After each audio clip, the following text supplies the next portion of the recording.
So we tell entrepreneurs that every conversation is a chance to learn. Yes. And so you've had a lot of these conversations. What are folks telling you, especially recently? Like, what are these entrepreneurs telling you about what makes their life hard? What makes their life easy? And how's that been changing lately?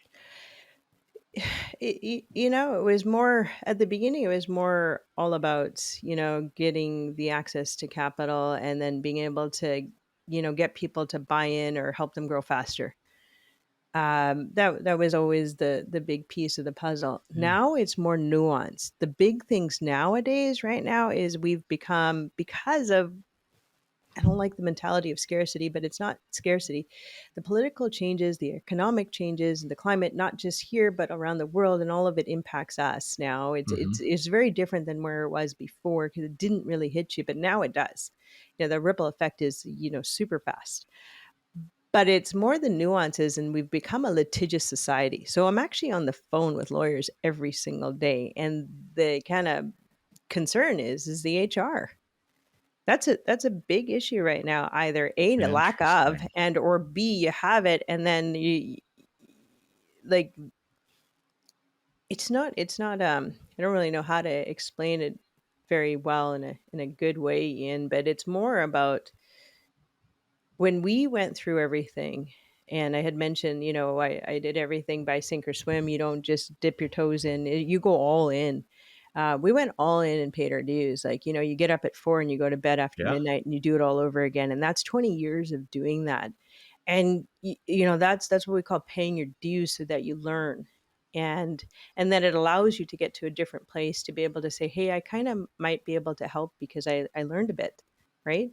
Yep. Whereas now it's more like, I know because I did some theory, and we're working with you because you're smart and everything else, but I did some theory, but I just don't have those life lessons, and I need to have a bit of a balance. So I'm going to take a step back, and I have to call it quits right now, and I can't continue when there's a You're time hearing that from situation. the entrepreneurs.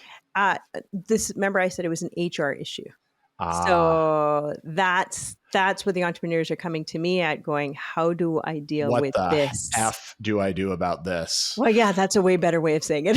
Well, no. So this is like, all That's right, maybe yeah. we get to be grouchy old geezers. I'm a grouchy old geezer. I'm not saying you are, but like maybe, but like that's really interesting because, you know, this is going to be a sensitive topic for a lot of people, Oh, but it is you know, hugely sensitive. that Yeah. classic, there is something right to that.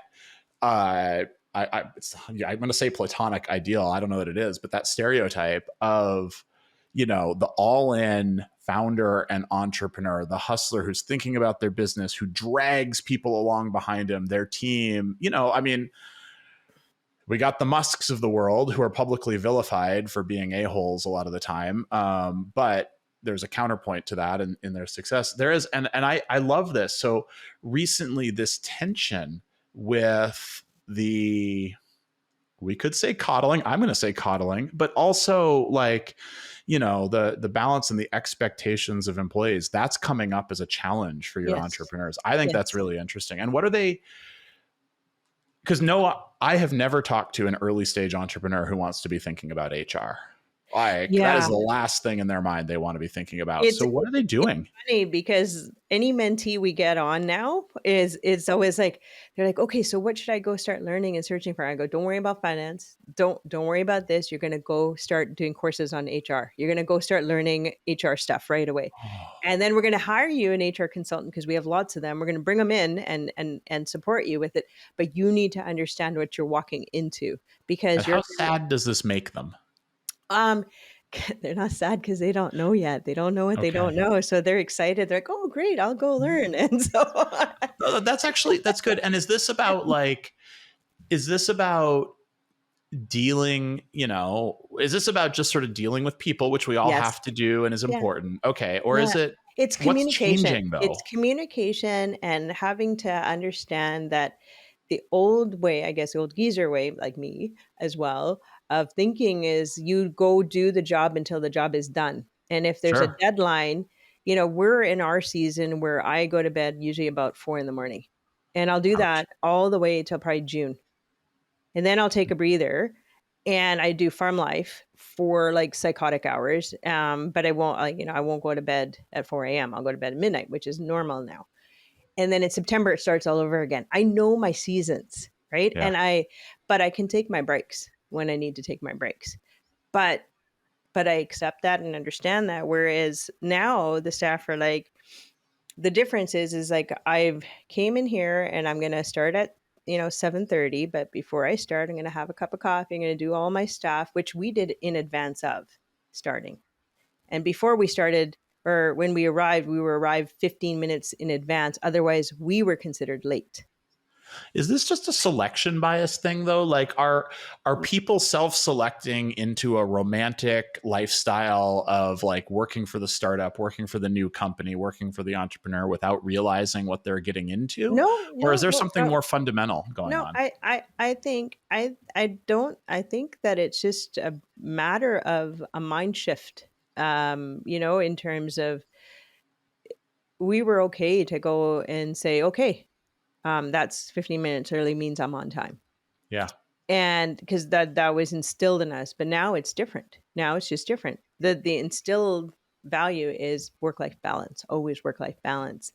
And we're not saying we're killing the staff. We're not saying that, but it comes to a point where somebody says, I don't want to do that because it's extra work. I don't want to do that because I have to go now at 5 o'clock. But there was deadlines, there was things that were coming up, but Yeah.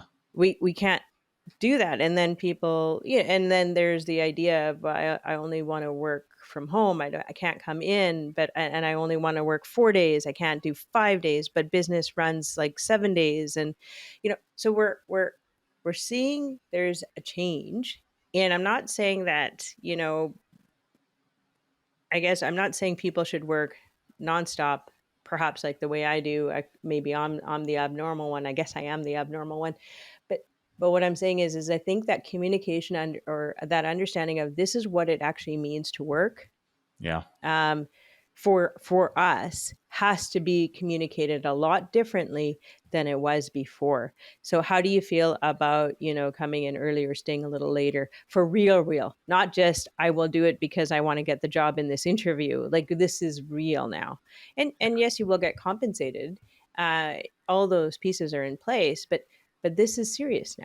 Like, this is a real question. So how do you answer that question? And so, um, I don't want to harp too much just on the HR nuances, but the other piece of the HR, it's not just the employees, the rules, regulatory compliance and issues, legality, insurance, all of that is changing so quickly, and Yep. it's really hard to keep up. Um, designations, how you talk to people, what you refer to them as, to many people, it's so much all at once and you can't keep up, let Yeah. alone figuring out the business side of things, right? Well, this is So this is the problem, right? You literally can't keep up, and in fact, you shouldn't be keeping up as the entrepreneur, as the CEO, as the founder, because you actually need to be building a business. And correct. so, I guess the full circle is this. This is where the partners come in, but Yes.